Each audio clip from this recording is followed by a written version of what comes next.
കുറച്ച് വർഷങ്ങൾക്ക് മുമ്പ് നാട്ടിലൊരു കല്യാണത്തിൻ്റെ തലേനാൾ. അന്ന് രാത്രി ഞങ്ങൾ കുറച്ചു പേർ രാത്രിയിൽ മണ്ഡപം അലങ്കരിക്കാൻ വേണ്ടി മണ്ഡപത്തിലേക്ക് പോയി. രാത്രി ഏകദേശം 11 മണിക്കടുത്തായി കിഷോർ എന്ന സുഹൃത്ത് അവിടേക്ക് വന്നു. എല്ലാവരും വരൂ, നമുക്ക് ചെറിയ തോരൻ അടിച്ചിട്ടാവാൻ ബാക്കി എന്ന് പറഞ്ഞ് ഞങ്ങളെ എല്ലാവരും വിളിച്ചുകൊണ്ടുപോയി. കിഷോറിൻ്റെ കസിൻ ബ്രദറിൻ്റെ വിവാഹമാണിത്. അങ്ങനെ എല്ലാവരും കൂടി മണ്ഡപത്തിനടുത്തുള്ള സെമിത്തേരിക്ക് അടുത്തേക്ക് പോയി. അവിടെയാണ് കാറ് നിർത്തിയിട്ടിരിക്കുന്നത്. കാറിലാണ് സാധനങ്ങൾ മുഴുവൻ. അങ്ങനെ അവിടെ എത്തി. ഞങ്ങൾ എല്ലാവരും മദ്യപിച്ചു. എല്ലാവരും നല്ല പോലെ കുടിച്ച് ലെഗ് കെട്ട അവസ്ഥയിലാണ്. അതിൽ കുറച്ചു പേര് മണ്ഡപത്തിലേക്ക് തന്നെ തിരിച്ചുപോയി. ഞങ്ങൾ 5 പേര് അവിടെ തന്നെ നിന്നു. കൂട്ടത്തിലൊരാൾ വാള് വയ്ക്കാനും തുടങ്ങി. ആ ടൈം തന്നെ നല്ല മഴയും പെയ്യാൻ തുടങ്ങി. നല്ല പോലെ ഇടി വെട്ടുന്നുണ്ട്. എന്തു ചെയ്യും? മണ്ഡപത്തിലേക്ക് ഓടാൻ പറ്റില്ല. അപ്പോൾ മുഴുവൻ നനയും. തന്നെയുമല്ല, ഒരുത്തിന് നടക്കാൻ തന്നെ തീരെ വയ്യ. അവനെ എടുത്തുകൊണ്ട് ഓടാനും നടക്കില്ല. അവനാണെങ്കിൽ നല്ല തടിയുമാണ്. പെട്ടെന്നാണ് സെമിത്തേരിക്കകത്തുള്ള ഷെഡ് ഞങ്ങൾ ശ്രദ്ധിച്ചത്. എല്ലാവരും കൂടി അവിടേക്ക് ഓടി. ഇവനെ തൂക്കിക്കൊണ്ട് ഞങ്ങളങ്ങനെ സെമിത്തേരിയിലെ ഷെഡിൽ കുറേ നേരം ഇരിക്കുന്ന നേരം പെട്ടെന്നൊരു മുഴക്കത്തിൽ ഇടി വെട്ടിയ ശബ്ദം കേട്ട് ഞാൻ ചാടി എഴുന്നേറ്റു. സമയം അന്നേരം രാത്രി 2 മണിയായിട്ടുണ്ട്.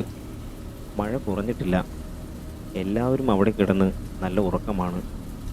ആ സമയം ഞങ്ങൾ ഇരിക്കുന്ന ഷെഡ് എന്ന് പറയുന്നത് അല്പം വലിപ്പമുള്ള ഒന്നാണ്. അതിൻ്റെ അറ്റത്ത് വശത്ത് ഒരു ബെഞ്ചിൽ ആരോ ഇരിക്കുന്നത് പോലെ എനിക്ക് തോന്നി. ഞാൻ അവിടേക്ക് ശ്രദ്ധിച്ചു നോക്കി. അടുത്ത സ്ട്രീറ്റ് ലൈറ്റിൻ്റെ വെട്ടത്തിൽ ഒരു നിഴൽ പോലെയാണ് എനിക്കത് കാണുന്നത്. ശരിക്കും നോക്കിയപ്പോൾ ഒരാളവിടെ ഇരിപ്പുണ്ട് എന്നെനിക്ക് ഉറപ്പായി. ആരാണത്? ഞാൻ എൻ്റെ അടുത്തുള്ളവരെ മൊത്തം നോക്കി. ഞങ്ങൾ 5 പേര് ഇവിടെ തന്നെയുണ്ട്. പിന്നെ ഇതാരാണ്? ഞാൻ അങ്ങോട്ട് തന്നെ നോക്കിയിരുന്നു. ഏതായാലും ഈ സമയത്ത് ഈ വഴിക്ക് ആരും തനിച്ചു വരാൻ സാധ്യതയില്ല. എന്തായാലും അല്പം അങ്ങോട്ട് മാറി നിന്നും ശരിക്കും നോക്കാമെന്ന് കരുതി ഞാൻ പതിയെ അല്പം മാറി ആ തൂണിന് പുറയിലേക്ക് നീങ്ങി നിന്നു. അതൊരു പുരുഷനല്ല, സ്ത്രീയാണെന്ന് അന്നേരം എനിക്ക് മനസ്സിലായി. എന്നാലും ആരാ ഈ പാതിരാക്കി ഇവിടെ വന്നിരിക്കുന്നത്? ഞാൻ വേഗം തന്നെ അവിടെ കിടക്കുന്ന കൂട്ടുകാർക്കരികിലേക്ക് ചെന്നു.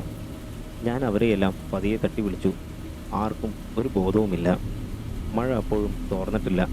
മുണ്ടൂരി പുതച്ചു കിടക്കുന്ന സുഭാഷിൻ്റെ മുഖത്തേക്ക് ഞാൻ ആ മഴവെള്ളം തെളിച്ച് എഴുന്നേൽപ്പിച്ചു.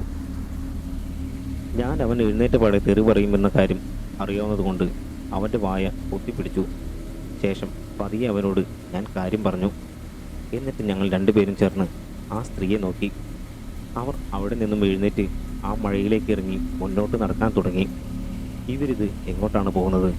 ഞങ്ങൾ 2 പേരും ഷെഡിൻ്റെ അറ്റത്തേക്ക് നടന്നു. പെട്ടെന്ന് ഡാ എന്നൊരു വിളി. ഞങ്ങൾ 2 പേരും ഞെട്ടി തിരിഞ്ഞു നോക്കി. മനു ആയിരുന്നു വിളിച്ചത്. ആടി ആടി അവൻ ഞങ്ങൾക്കരികിലേക്ക് വന്നു. എന്നിട്ട് എങ്ങോട്ടായി പോകുന്നതെന്ന് ചോദിച്ചു.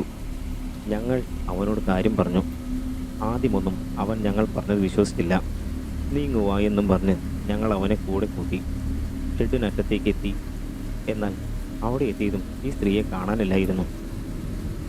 ആ സമയം മനു, കണ്ടില്ലേ, നിങ്ങൾ എന്നെ പറ്റിക്കാനോ അല്ലെങ്കിൽ നിങ്ങൾക്ക് തോന്നിയതോ ആണ് ഇതൊക്കെ. വെറുതെ ആളെ വടിയാക്കല്ലേ. അവന്മാരുടെ ഒരു സ്ത്രീ നട്ടപ്പാതിരയ്ക്ക് വട്ട് എന്നും പറഞ്ഞ് അവൻ ആ വശത്തെ മതിലിൻ്റെ മേലേക്ക് അവിടെ നിന്ന് മൂത്രമൊഴിച്ചു. ശേഷം അവൻ ഞാൻ കിടക്കാൻ പോവാറാകുമ്പോൾ വിളിക്കി എന്ന് പറഞ്ഞ് അവൻ അങ്ങ് പോയി. അങ്ങനെ പറഞ്ഞ് അവൻ അങ്ങോട്ട് പോയ നേരം ഞാനും സുഭാഷും അവിടെ തന്നെ നിന്നു. കുറച്ചു കഴിഞ്ഞതും അവർ കിടക്കുന്ന സ്ഥലത്ത് നിന്നും ഉറക്കെ ഒരു നിലവിളി കേട്ടതും ഞാനും സുഭാഷും ഓടി അവർക്കരികിലേക്ക് ഓടിച്ചെന്നു. എല്ലാവരും എണീച്ചിരിക്കുന്നുണ്ട്. മനു കിടന്ന് വിറയ്ക്കുന്നുണ്ട്.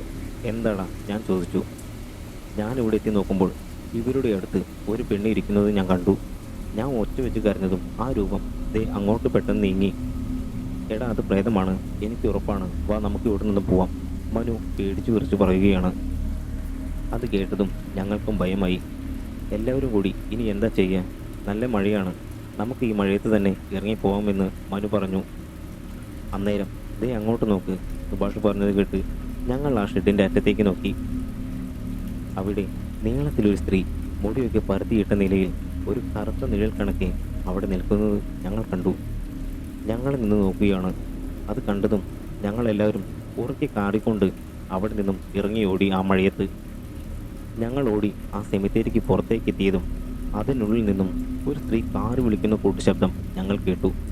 ഞങ്ങൾ പേടിച്ചു വിറച്ച് ആ മഴയത്ത് ഓടി ഒരു കണക്കിന് മണ്ഡപത്തിലെത്തി. ഇന്നും മറക്കാൻ കഴിയാത്ത ഒരു അനുഭവമാണ് ഇതെന്നാണ് സിജീഷ് എന്ന സുഹൃത്ത് നമ്മളോട് പറയുന്നത്.